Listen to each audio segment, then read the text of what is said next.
Whenever you go. Good. Yeah. Okay, then.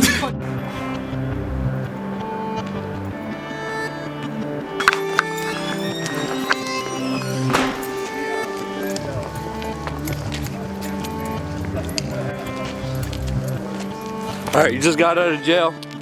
Where are we going? Where do you want to go? What's your first destination as a free man? First destination, go home, pack up some, get my laptop, my cell phone. You gotta get some food. I know the food was bad in there. I wouldn't even, the nicknames they have for the food in there, tuna fish is cat food. Ground beef is, what is it, Purina. And they give out cookies. Oh, my favorite Were they part, good cookies? They give, no. What's your, all right, let's But pick a restaurant. But my favorite part is all day access to TV, multiple times in the yard, only 45 minutes every other week in the law library. You figure it out. Really? That's pretty crazy. All right, what's your favorite restaurant? Let's go to a mom and pop diner.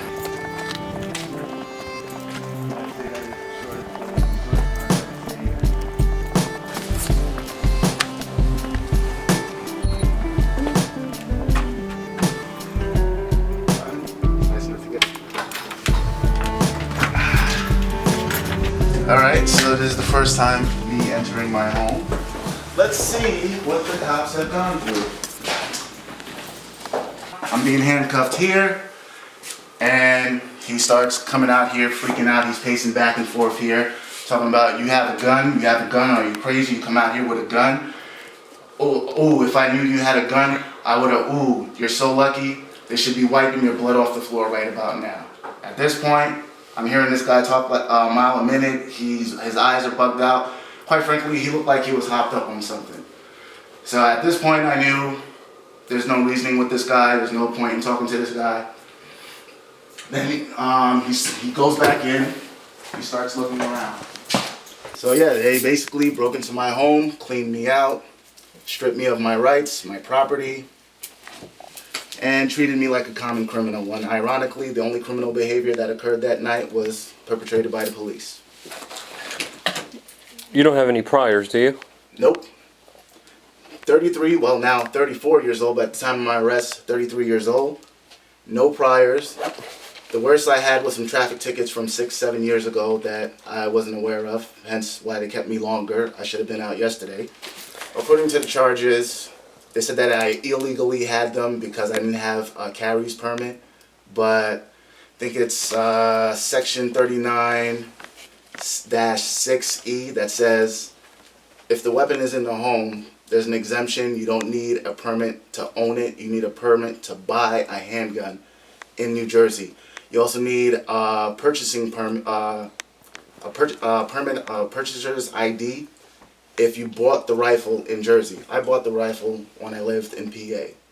Now I would show you my PA driver's license, but they were nice enough to confiscate that too. So I explained this repeatedly to the arresting officers and the sergeant.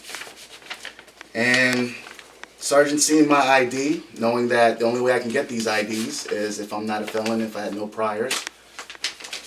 I guess he saw the mess that his cops put him into.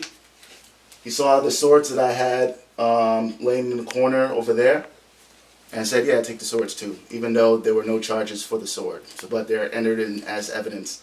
Then I come to find out, to my horror, that I'm being compared to Adam Lanza, the maniac who's accused of killing all those kids in Connecticut, which I have nothing to do with.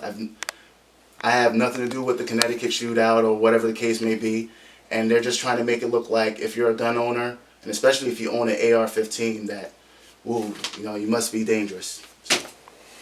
And I'm pretty sure they stronged on my landlord, because I specifically put in my lease that nobody's to come in here without express permission from me. And obviously they did not have my permission, they did not have my consent, but that was neither here nor there with them. And the language I heard them use and how they talk about, they were making jokes about cutting off my head with my own sword.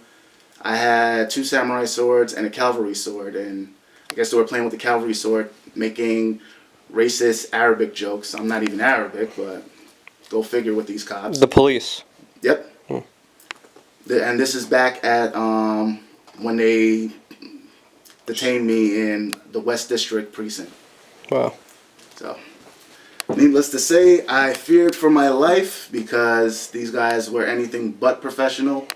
And I can't believe they let guys like that be cops. Like, I know a lot of cops out there, a lot of law enforcement. It's a hard, thankless job. As a matter of fact, the reason why my interest in guns started in the first place is a long time ago, I helped a Newark cop because I used to be part of Upward Bound in Seton Hall University, and I used to teach a computer course to disadvantaged high school kids who they were prepping to go into college. One of the counselors used to be a Newark cop. He had an issue with his computer. I said, hey, you know what? You're a good guy, you know. Come over, met his family, fixed his computer. He was so impressed with my work. He came out, showed me his firearms, and he took me shooting. Took me to Ray's Sports Shop, which is on Route 22. Used to be on Route 22, but it's no longer there. That's neither here nor there. He took me there. First time I ever held a gun, fire a gun. And from there, I was hooked.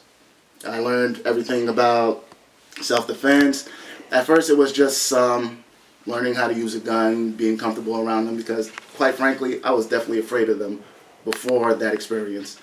Then after that, I started learning about it. Then that's when I started learning more about rights, and that's when I started learning a whole bunch of other things that basically shaped my way of thinking right now. Oh, before I forget, all the supporters that posted the comments underneath that libelous, slanderous article about me, I read all the ones that my girl was able to print for me and mail to me, and believe it or not, that kept me sane, because I was wondering what was the point of all this. But when I saw this, I just thought to myself, even if I have to spend 10 years of my life in here, if this shines a light on this travesty so that nobody else has to suffer this, then you know what? It's well worth the sacrifice. Yeah, why did they drop the bail totally? Well, my lawyer argued that I have no priors. The charges were all possessory. A lot of the charges were baseless. The search was illegal. And quite frankly, I showed a lot of restraint. So this is the miraculous document that gave me my freedom. Right here. If they're reasonable and they allow my lawyer to present the case fairly, they're probably just going to throw out the case and say it's baseless because they violated my 4th, 5th, 6th, not to mention Second Amendment rights. And the judge was wise enough to realize that, hey, I don't know why this guy was thrown in jail, but he needs to be released. And I thank the judge who was able to see past all the nonsense, all the hype, all the lies, and said, hey, let this guy go. And when he gets indicted, if he gets indicted, we'll see him in court. And if that's the case, if Jersey City doesn't want to drop the charges, I'll see you in court. We Are Change came to my rescue.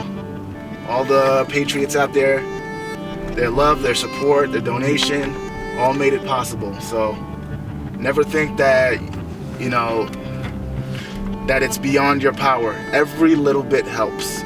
Because to steal a line from Any Given Sunday, the famous Al Pacino speech, it's a game of inches. And when you add up all those inches, they make the difference between life or death, winning or losing. And that's basically what it came down to. So I'm definitely gonna keep fighting. I'm gonna make sure these charges get dropped, or if I have to face these charges, I will face them with my head held high. Let's see.